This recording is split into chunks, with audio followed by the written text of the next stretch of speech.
Hello students, आज मैं आपको द्विगु समास बताने जा रही हूँ। इससे पहले मैंने अलग अलग वीडियो में समास बताया, समास के भेद क्या होते हैं वो बताया है।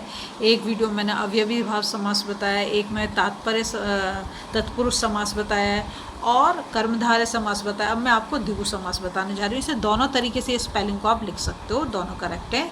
ठीक है, इस समास को पहचानोगे कैसे? जो इसमें पूर्व पद है, मतलब जो पहला वाला पद है वो उसमें जो नंबर आएगा, इसलिए उसे बोलते हैं हम संख्यावाची। और जो दूसरा वाला पद होगा वो हमें किसी समूह का या समाहार का बोध कराता है। ठीक है, तो देखो जैसे यहाँ पे लिखा त्रिलोक, तो त्रि नंबर आ गया, नव नंबर आ गया, 9 इसका मतलब 3, त्रि का मतलब 3, अठ का मतलब 8, द्यु मतलब 2, दू का मतलब भी 2 है, त्रि का मतलब 3, चौ का मतलब 4, सप्त का मतलब 7, यहाँ पे सप्त का मतलब 7, सत का मतलब 100 और पंच का मतलब 5। ठीक है, और भी आगे हैं, लेकिन मैं अभी तुम्हें इसका ये समस्त पद है। या तो हमें बोलेगा समास विग्रह करने के लिए 2-3 तरीके से क्वेश्चन आता है कि आपको समस्त पद दे देगा तो समास विग्रह करने के लिए बोलेगा, या फिर आपको दे दिया ही और पूछेंगे कि बताओ कौन सा समास है इसमें। ठीक है, तो मैं आपको इसका समास विग्रह बता रहा हूँ। त्रिलोक, त्रिलोक का मतलब है तीनों लोक।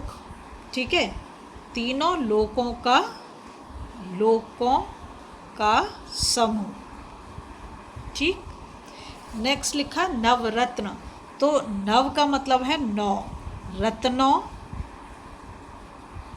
का समूह। ठीक, यहाँ लिखा त्रिफला, त्रिफला का मतलब 3, त्रि का मतलब है 3, 3 फलों का समूह, 3 फलों का समूह। ठीक है, अठन्नी, अब तो नहीं चलती अठन्नी, उसको बोलते थे 50 पैसे को। ठीक है, तो बोलेंगे 8 आनों का समूह। ठीक, द्विगु, द्वि का मतलब मैंने बताया 2, और ये होगा गायों का समूह। ठीक है, दुराहा मतलब 2, राहों का समूह। नेक्स्ट है त्रिकोण, त्रिकोण तो आप बहुत अच्छे से जानते हो, ट्रायंगल, 3 कोणों,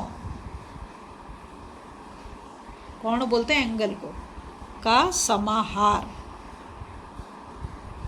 ठीक है, चौमासा मतलब, चौ का मतलब 4, मासों, मास मतलब महीने। ठीक है, 4 मासों का समूह।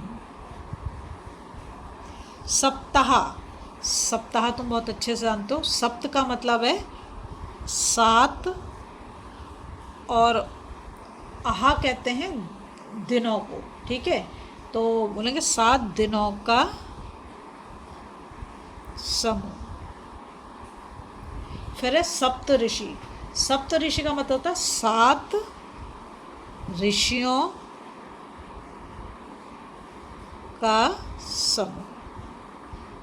ठीक है, कॉन्स्टलेशन भी होता है ना एक। अब है सतसई, सतसई, सत का मतलब है यहाँ पर 100, तो इसको बोलेंगे 700, 700 दोहों का समाहार बोल दो या समूह बोल दो, एक ही बात है। ठीक है, पंचरत्न, पंचरत्न का मतलब है 5 रत्नों का समूह। ठीक, नेक्स्ट है त्रिभुवन, त्रिभुवन का मतलब होता है, त्रि का मतलब तो है 3, त्रिभुवन का मतलब है 3 भुवनों का समूह, और भुवन बोलते हैं लोक को। ठीक है, समूह। अब है नवरात्रि, तो नवरात्रि होता है 9 है। ठीक है, रात्रियों का समूह, ये तो सभी बच्चे जानते होंगे। त्रिशूल, त्रि का मतलब है 3, और शूल, शूल मतलब कांटे जो होते हैं, का समूह।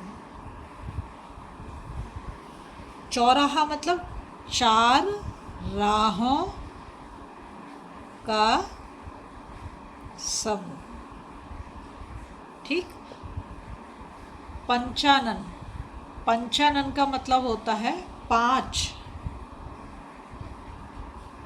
आननों का समूह। दोपहर का मतलब है 2 पहरों